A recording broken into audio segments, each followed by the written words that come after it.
Hello mga boss, ito nga pala yung ating DH186.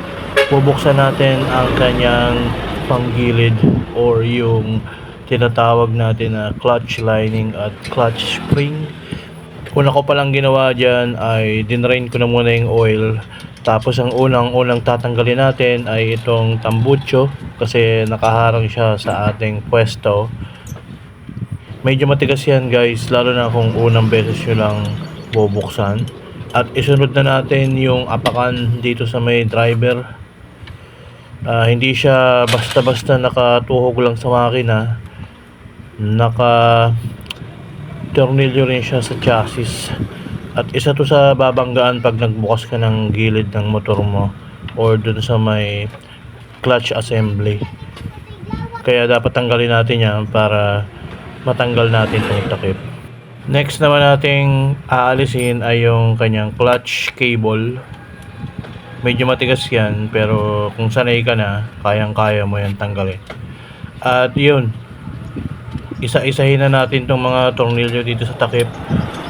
At kapag ako ay nagtatanggal nito guys, kumukuha ako ng karton, nilalagyan ko ng tanda yung bawat tatanggalin ko para doon ko rin sila ibabalik kasi meron ditong mahaba, may maiksi, kaya ayokong magkamali, makakalimutin pa naman ako.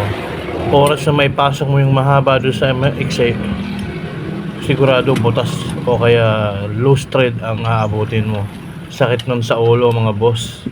Ilang beses na sa akin nangyari yun, kaya every time na magbubukas ako ng makina, dinodrawing ko talaga yung pattern nung mga tinanggal ko yan. Kung makikita nyo yung karton, binutasan ko rin sila para kung saan ko siya tinanggal, doon ko siya ibabalik mamaya. At for safety purposes na rin, at least di mo siya mawawala kasi andyan lang siya alam mo na kompleto siya, isang tingin lang alam mo na kung alin yung dito, kung alin yung dun sa mahaba, sa maikli. Pero nasa inyo yan kung gagayahin nyo o hindi. Ganyan kasi ako pag nagbabawas ng makina gusto ko organized hanggat maaari. At yun, bubuksan na natin. Nako, sobrang tikas ito lalo na kapag first time mo palang buksan. Kaya kailangan natin hatawid niya ng rubber mallet. Dahan-dahan lang, alalay lang sa pagpukpok. At lalo na sa pagbukas. Kasi mahirap maghanap ng gasket nitong DH186 kaya iniingatan kong mapunit, lalo na pag nakadikit yung gasket. Nako, ang hirap niyan tanggalin. Hindi nyo siya basta-basta mahuhugot kung hindi nyo puputulin o pupunitin yung gasket. Kaya ang ginawa ko dyan, sinungkit ko ng cutter para isang buo ko siyang matatanggal. Hindi siya mapupunit, di magagamit ko ulit siya. Mahirap kasi maghanap nun kahit may pambili ka, hindi ka makakahanap o order ka pa. At ito na ang pinakihintay nyo. Aalisin natin yung takip. Yung mga hindi pa napagbukas ng makina nila, ito po yung itsura ng panloob ng DH186 natin. At kung mapapansin nyo, kung pamilyar kayo sa Motorstar, Rusi, halos pareho lang sila. Kaya lahat ng pyesa dito na ang alam ko pang pang TMX 155, yung iba pang Starex ng Motorstar, at halos kapareho din sa SSX ng Rusi, yung parang big bike. Kaya siguro pwede yun dito pumasok, lalo na yun yung clutch assembly niya saka yung fuel filter na yan, parehong pareho sa Motorstar. Marami kasi akong nabasa na umiiyak sa comment section doon sa DH186 Nation. Wala daw silang piyesang mahanap kapag nagsa-search daw sila sa Shopee o kaya sa Lazada or nagtatanong sa mga motor shop, wala daw pang DH186.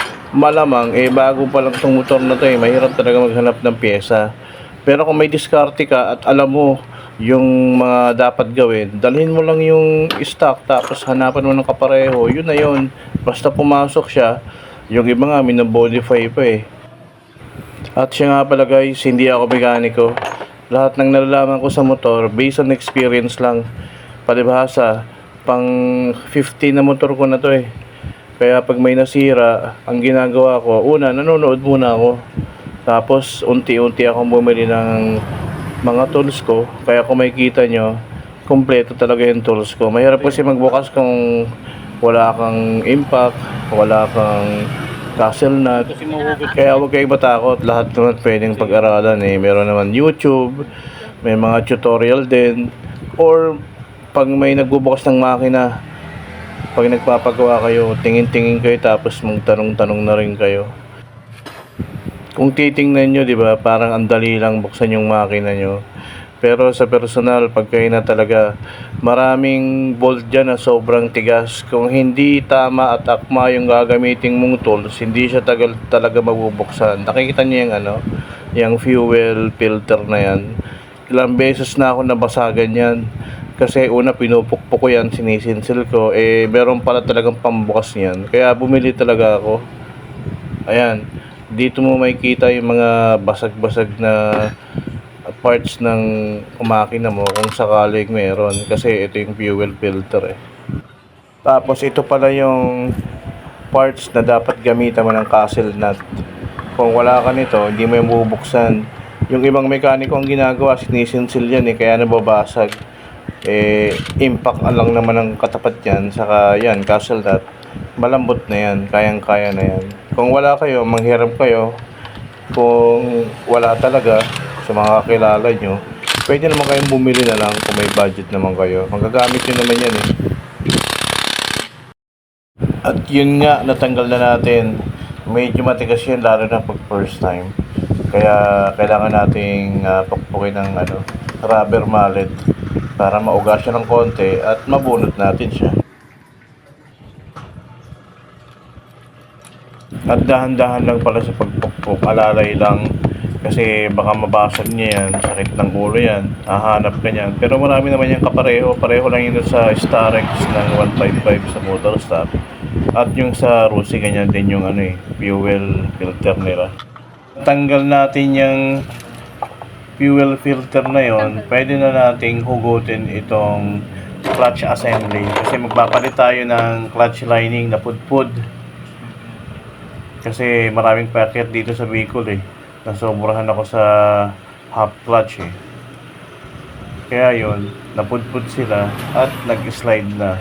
Kaya ngayon magpapalit tayo ng clutch lining. Ang clutch lining palang compatible sa DH186 ay pang TMX 155. Pareho lang sila. Hindi lang sa TMX, pareho din nung sa Motorstar X200, C200, pati yung sa GPR 250, iisa lang yung sukat niyan. Kahit yung mga pang Rusi na SSX 150 saka 200, pareho lang rin. Kaya huwag kayo matakot na baka wala kayong mahanap na pyesa. Isa lang naman ang sukat niya mga yan eh. Basta ganito yung itsura ng engine. Isa lang yung parang base engine talaga to ng mga China bike eh. Halos pare-pareho lang sila. Pagdating pala dito sa clutch spring, pagtatanggalin na natin, kailangan natin ng impact dyan para hindi tayo mahirapan. Pero kung wala kayo, pwede naman mano-mano. Nasa inyo na rin yun kung anong tools ang available sa inyo.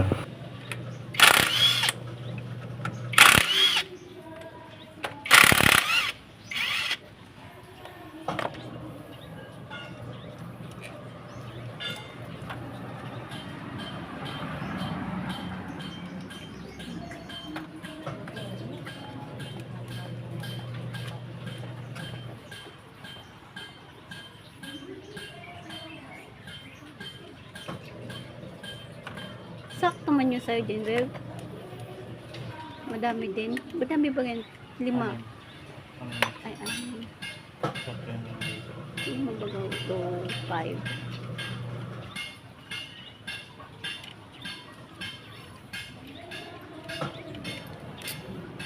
Nanganaan sa mga basag na daanan. Ay, packet lang yan. Yung basag. Dun sa ano yun nanganaan talaga. Sa baaw. Galing siraw ng isang baaw.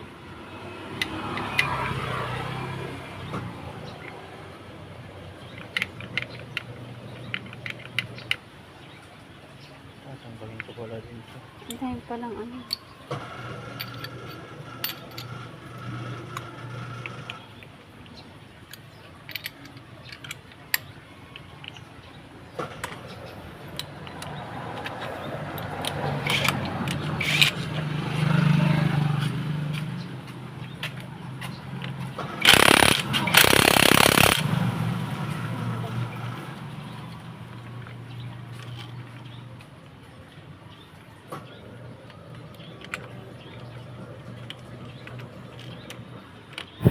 Tapos ito pala yung pangalawang kaasulat na tatanggalin natin. Ito yung sobrang tigas. Dito talaga ako nahirapan eh. Pinawisan ako ng malamig dyan, kakatanggal niyan. Kasi napakahigpit. Eh kasi hindi naman kasi hindi to galing sa China, galing to sa sa Taiwan. Itong Euro. Kaya siguro pag Taiwan talaga may quality check din sila eh. Hindi katulad ng mga Motorstar sa Carusi, maluluwag yung yung nasa loob ng makina, yung mga kasimlan. Ito ang text talaga eh. Ginamitan ko pa yun ng special tools para matanggal lang. Buti nga hindi nabasag. Kaya ingat-ingat din guys, pag hindi nyo kaya, pag hindi talaga wag pilitin, magtanong kayo sa mga kilala nyo na may alam, o kaya dalhin na lang sa mekaniko para mas safe. Pero kung may diskarte kayo, at pasensya, kasi pasensyahan talaga to eh. Hindi mo siya pwedeng pilitin. Kailangan dahan-dahan para hindi mabasag. At yun, natanggal na natin sa wakas. Para ko natanggalan ng tinik dyan sa lalamunan. Akala ko give up na ako eh, kasi ang tigas talaga eh. Buti na lang natanggal ko rin. Ayun, dahil natanggal na natin, mabubulot na natin yan at mapapalitan na natin yung clutch lining. Maraming salamat kung nanonood ka pa rin hanggang ngayon. Siguro nagbabaklas ka rin ng makina or nag-aaral ka kung paano. Lalo na wala tayo masyadong bidyong mahanap about sa Euro 186 kasi bago pa lang to eh. At natatakot din sila magbaklas nga kahit dapat may palitan na. Eh kasi nga walang gasket, walang overhauling gasket. Kaya lakasan lang talaga ng loob. Nag-search din ako sa YouTube na mga nagbabaklas ng DH186. Wala talaga. Isa lang nahanap ko eh. Tapos hindi pa tinuloy. Parang sinilip na lang. Hindi naman niya tinapos. Hindi mo nga binuksan. Kaya kung sakaling umabot ka sa video na to, baka pwede namang pasubscribe at palike na rin. I-comment mo na rin kung anong mga tanong mo. Baka matulungan kita kung sakaling mabasa ko. Magre-reply ako. Maraming salamat at siguro hanggang dito na lang. Ganun din naman yung pagbalik niyan eh. I-reverse mo lang yung video. At mag-comment na lang kayo kung may mga tanong kayo. At baka pwedeng isama nyo na rin kung taga saan kayo para malaman ko kung hanggang saan nakaabot yung video ko na ito. Maraming salamat at ride safe. Sana tumagal lang ating Euro DH186 at mas lalo pang dumami yung makakabili ng motor na to para tulungan lang tayo kung ano yung mga pyesa na pwede na i-share sa isa't isa. Siya nga pala, kung hindi nyo alam, meron palang FB page yung Euro 186 Nation. Kung hindi pa kayo member, nasa 48k member na yata yun eh. I-search nyo lang Euro 186 Nation. Tapos mag-request lang kayo ng mag-join. Tapos doon kasi kami nagpo-post ng mga tutorial, mga compatible parts, at yun, nag-uusap-usap din doon yung mga owners kung anong pwedeng gawin sa motor nila. Lalo na kung may mga tanong kayo at wala kayong mahanap na pyesa, mag-post lang kayo doon. Sigurado maraming magko-comment na bibigyan kayo ng payo kung paano nyo maayos, saan kayo hanap ng kapareho. Andun lang sila. At yun, nagpo-post din ako doon. Meron din tayong FB page. I-search nyo na lang Euro 186 Kicks TV. Yun, sa akin yun. Maraming salamat.